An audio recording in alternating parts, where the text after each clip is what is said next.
वकील साहब बताइए, क्या आपके संविधान में इस तरह से लिखा हुआ है कि कोई अगर प्रार्थना कर रहा है, इबादत कर रहा है तो उसको लात घुसा से मारिए?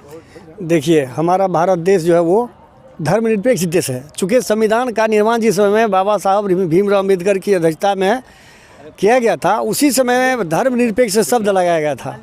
इसका अर्थ होता है सभी धर्मों के लोगों को धर्मनिरपेक्ष, सभी धर्मों के लोगों को, हिंदू मुस्लिम सिख ईसाई सभी धर्मों के लोगों को समान अधिकार है, रहने का, खाने का, पीने का, संपत्ति का, बोलने का। माने 9 ठो जो अधिकार दिया गया है नागरिकों को, 9 अधिकार सबों के साथ है। सब अधिकार का सदुपयोग कर सकते हैं। लेकिन यहाँ तो अभी देश के प्रधानमंत्री और गृह मंत्री दोनों कट्टर हिंदू विरोधी हैं, हिंदू के सपोर्टर हैं, मुस्लिम विरोधी हैं। सवाल है देखिए, जुबान से कहाँ बोलते हैं वो? देखिए, अभी बोलते हैं कि 140 करोड़ की जनता जो है हमारे परिवार है। वो तो मोदी का जुमला है। जुमला तो उनका 2014 से पहले 2002 में जुमला शुरू हुआ था, जिसमें उनको तो ये आडवाणी जी बचाए थे। अटल बिहारी वाजपेयी जी उनको हटा रहे थे, मुख्यमंत्री जिस समय थे गोधरा कांड के बाद। लेकिन यही आडवाणी जी उनको बचाए, रहनुमा बने, बचा करके उन्होंने आडवाणी जी बहुत बड़ी गलती की है। आज आडवाणी जी को सेंटिंग में भेज दिया है नरेंद्र मोदी और कानून की हम बात कर लेते हैं, नोट कर गाइए। कानूनी बात मैं बता रहा हूँ।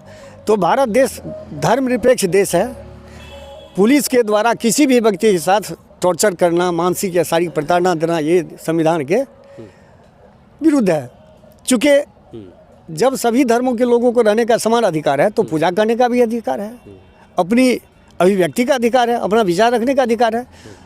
चाहे भीड़ अगर मस्जिद में ज़्यादा हो गई, बाहर लोग इकट्ठा हो करके या मान लीजिए बैठ करके पूजा पाठ कर रहे थे, नमाज पढ़ रहे, तो वैसी स्थिति में सरकार का काम है कि उसकी सुरक्षा करना, कि गाड़ी घोड़ा वाला आकर के इसको कुचल न दे, सुरक्षा करना।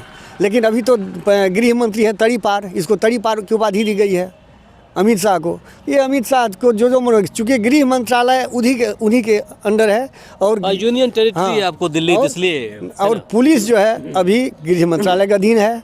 तो पुलिस को जो अमित शाह का आदेश मिलता है वैसा पुलिस करती है। इसमें पुलिस कहाँ दोषी है? सरकार ने कार्रवाई की है, पुलिस प्रशासन ने उस पुलिस पर कार्रवाई की है कि सस्पेंड कर दिया गया है। क्या बताइए, सस्पेंड के अलावा अब मांग उठने लगी है कि उस पर एफआईआर दर्ज हो, गिरफ्तारी हो उसकी। तो फिर क्या लगता है, कानून प्रावधान है ऐसा कुछ? देखिए, पुलिस का सस्पेंशन जो है पुलिस का जेवरात है। वो सस्पेंड हुआ, फिर इस थाना से उस थाना भेज दिया जाएगा। क्या हुआ? 3 महीने बाद एफआईआर तो उसके अगेंस्ट होना चाहिए, एकदम होना चाहिए। चूँकि इससे दंगा भी फैल सकता था वहाँ।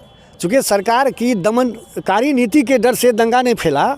लेकिन अगर किसी धर्म के विशेष के साथ इस तरह की घटना घटती है तो उसके खिलाफ में एफआईआर पुलिस पर होनी चाहिए और वहाँ के वरीय पदाधिकारी पुलिस के उन पर एफआईआर होनी चाहिए। चूँकि he has not taken action against two police officers who have taken this occurrence.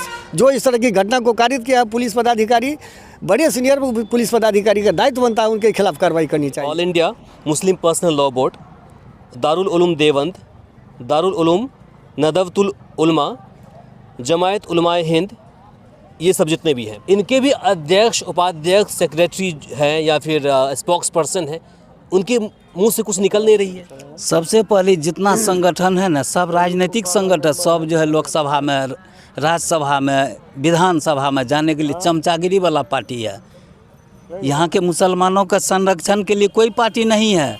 सब है वो वोट मिले या नहीं तो पिछला दरवाजा से हम राज्यसभा जाएं, कहीं कोई विधान परिषद में जाएं, कोई चेयरमैन बने, जो सब बैकडोर से जाता उसी का चमचा सब है। सब पार्टी बना करके मुसलमान को बर्बाद किया।